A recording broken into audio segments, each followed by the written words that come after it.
Welcome to Luca and Miguel. Enjoy the video. You begin by preparing so you don't lose anything. Sign into Apple.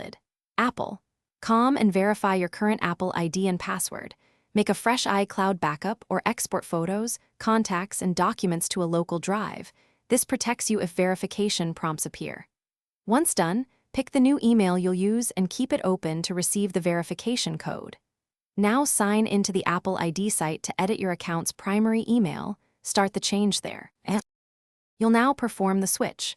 On the Apple ID page, choose Edit and change Apple ID, then enter the new email and submit. Apple sends a verification code to that address. Enter it promptly. This updates your account without deleting iCloud data because the account identity changes, not the data store. Make sure you keep devices online, don't force sign out, or erase devices while verification is pending, because keeping sessions intact prevents accidental data desync. When the site confirms the change, you're ready for final. Complete the process by signing into each Apple device when prompted.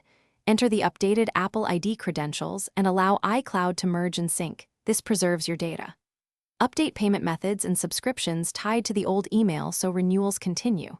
Verify photos, contacts, notes, messages, and Find My are intact. If something breaks, don't panic. Disable Find My on the device showing an error, sign out, then sign back in. If the issue persists, contact Apple support so they can resolve account conflicts without data loss.